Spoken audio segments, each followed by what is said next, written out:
qual que é a sua visão, né? O que você tem feito de diferente, de legal, enfim, porque acho que aí tem dois momentos, acho que dá prolongar a resposta, que um é a atração, como você falou, tem um gap natural de pessoas e você tem a retenção, porque se eu não consigo formar, eu vou roubar de alguém. Provavelmente você deve acabar sendo um belo celeiro de profissionais. Então, como é que você trabalha essas duas pontas aí de atração e retenção de pessoas? Essa é uma pergunta realmente que não exige que exige uma resposta um pouco longa. Take your time. Porque realmente temos. Como que a gente pensa isso? E até antes da pandemia, isso se acelerou bastante, né? Desde 2017, a gente pensa muito na formação de pessoas.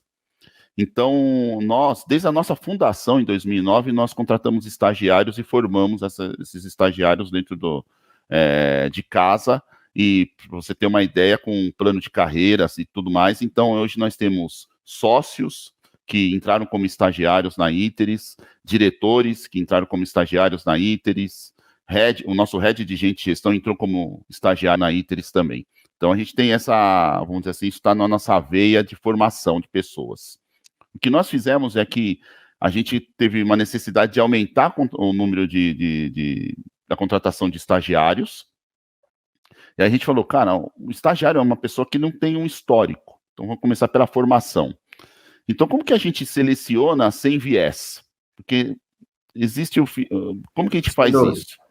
E aí a gente montou um processo que a gente chamou de hackathon, para através de hackathon, mas não quem vencesse o desafio. A gente vê como que é o comportamento das pessoas trabalhando em time durante um hackathon, porque é mais ou menos parecido com o comportamento que ela vai ter trabalhando em time, com colaboração, como que é o comprometimento dela durante esse processo. Então, o que a gente faz assim, a gente faz um hackathon, então a gente primeiro dá um treinamento gratuito para as pessoas que são pré-selecionadas.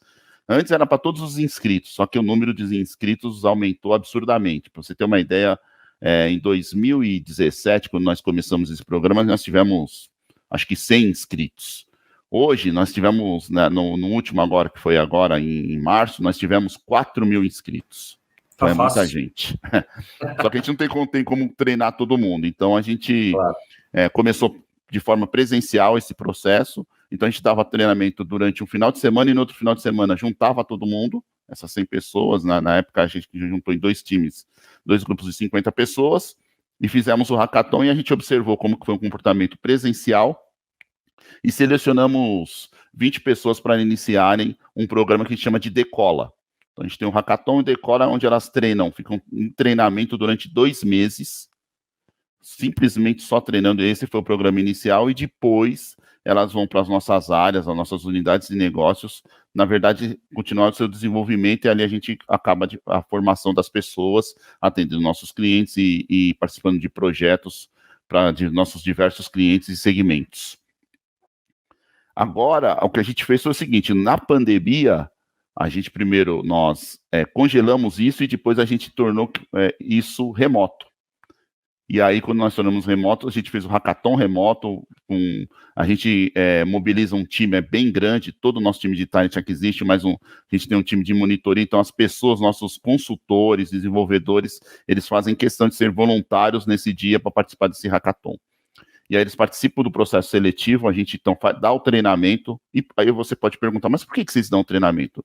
Para equalizar numa determinada linguagem o conhecimento de todas as pessoas. Justo. Para a gente importa muito, na verdade, a atitude da pessoa, como que ela trabalha em time, como que ela é comprometida, o que ela consegue demonstrar, a capacidade de aprendizado dela. Então, por isso que a gente dá um treinamento antes, para depois ela participar do hackathon. E a gente seleciona essas pessoas. Então, a partir disso, a gente consegue ter aí um celeiro de formação que por exemplo, em 2022, a gente vai formar, através desse programa, 120 pessoas. Então, isso é uma coisa que é a formação. Depois depois a gente migrou isso para a formação, já a gente pode falar em outro tópico, mas pelo processo de hackathon, mas com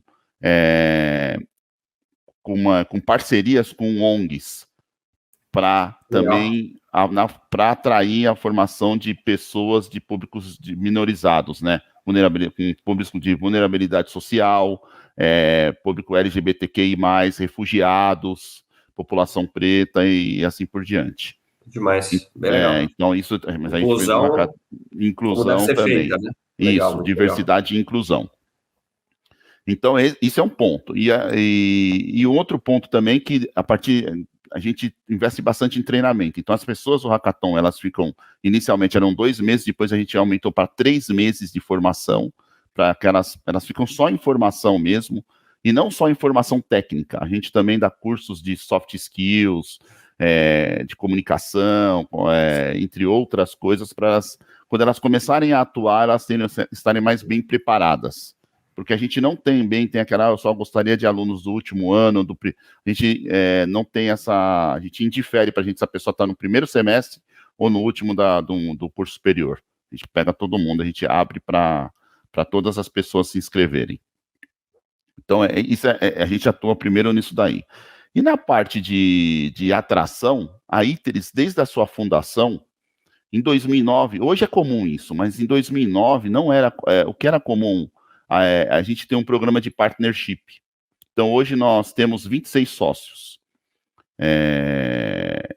E esse número, a gente sempre está aberto em transformar outras pessoas em sócias também, entre outras coisas. Mas em 2009 isso era muito diferente. Isso realmente não era comum, e principalmente em empresas de serviços de TI. Uma consultoria de TI, isso não era comum. Então, a gente tem, como atração, a gente tem o nosso programa de partnership, a gente tem um incentivo à obtenção de certificação, a gente também trabalha com educação continuada, então a gente tem incentivo de educação continuada, para que a gente oferece subsídio de curso, de curta duração, pós-graduação, MBA, isso é meio padrão.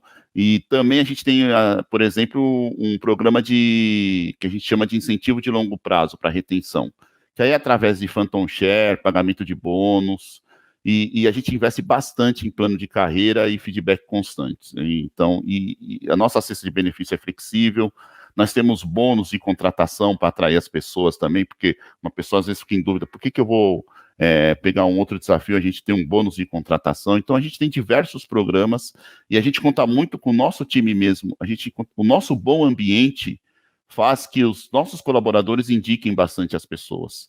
E como a gente não tem mais essa fronteira dentro do Brasil, isso também ajuda bastante a gente na captação de talentos. E desde 2020, nós, como eu disse para você, né, nós somos uma multinacional, e nós abrimos a nossa subsidiária nos Estados Unidos no meio da pandemia. Caramba. Em agosto de 2020, nós decidimos abrir uma subsidiária nos Estados Unidos, com a intenção de atender o mercado americano, que a gente entende que o brasileiro, ele atende muito bem o seu mercado. Nós temos uma capacidade de aprendizado, um jogo de cintura, e uma capacidade de nos adaptar a culturas diferentes, porque a gente esquece que o nosso país é um país continental, com uma diversidade regional imensa. Isso ficou muito claro agora, quando a gente abriu a contratação, e temos hoje pessoas como eu disse anteriormente, do país todo. Então, por que não levar isso para o mercado americano também? Obviamente que a gente tem a noção, que a gente tem aquela questão da língua, tudo, claro, mas isso também abriu oportunidades internacionais para o nosso time. Então, a gente criou oportunidades de carreira. Então, hoje nós temos 100 pessoas, dentre essas 1.000 pessoas, trabalhando para os nossos clientes lá nos Estados Unidos, a partir do Brasil, mas atendendo clientes dos Estados Unidos, de forma remota. Sim. E nós temos um inscrito, o pessoal comercial de desenvolvimento de negócios está lá nos Estados Unidos, nós temos um em Seattle e outro em Atlanta, mas o nosso time de atendimento, né, que entrega o serviço, está todo aqui no Brasil. E isso também possibilita da gente, na verdade, na concorrência global, o nosso colaborador, ele olha e fala, olha, por que eu vou, para fazer um projeto internacional, eu não preciso sair da ITERES, eu posso continuar na ITERES. Então, a nossa intenção sempre de crescer, de abrir novos horizontes, novos mercados, é para criar oportunidades para os nossos colaboradores. Acho que isso também ajuda bastante na retenção. Além disso, a gente acredita muito na formação das pessoas, né? Então, a gente investe na formação inicial com o Hackathon. Tínhamos uma área de T&D, que agora a gente transformou em ITC, que é o ITERES Training Center. Com isso, qual que foi a ideia de ter um centro de treinamento ITERES? Não é só para atender a ITERES. A gente entende que é para atender inicialmente é para atender a ITERES. mas é para ter algo muito maior do que uma área de treinamento e desenvolvimento que as empresas têm, que está debaixo de um RH, de uma área, de uma diretoria de gente de gestão. A nossa área de Interest Training Center, ela responde direto para a vice-presidência, então ela não está debaixo de gente de gestão, ela é estratégica, né? Ela é estratégica, então a ideia dela ela também pega essa parte de formação inicial, mas também ela trabalha com a formação contínua, ela vai criar outros formatos de treinamento e a nossa intenção no futuro é ter uma parte do ITC trabalhando até para formar pessoas na verdade, para o mercado em geral, não só para ITERs. Suprir o mercado porque a gente entende e trabalhar muito na formação de hard e soft skills. Porque não é só conhecimento técnico. O que a gente percebe tem um gap muito grande para atender os clientes em geral, para atender o mercado corporativo, que o conhecimento técnico é importante. Mas hoje você consegue obtê-lo de várias formas, até de forma remota. Mas o desafio mesmo é como que a pessoa consegue ter empatia, entender o negócio do cliente, se comunicar bem com o cliente, ter resiliência, como que formar líderes para isso também. A gente tem um gap muito grande de formação de líderes, de equipes, como que a gente forma essas pessoas. Então, e isso desde o estagiário até as pessoas que a gente já contrata formada, elas precisam passar por isso também. Também essas pessoas que a gente contrata na área de diversidade e inclusão também, que são de públicos minorizados, também a gente ajuda bastante nisso. A gente percebe bastante, e o ITC, ele ajuda nesse tipo de formação. Não, sensacional. Várias coisas que você falou. Eu respondi sua pergunta. Respondeu super, não.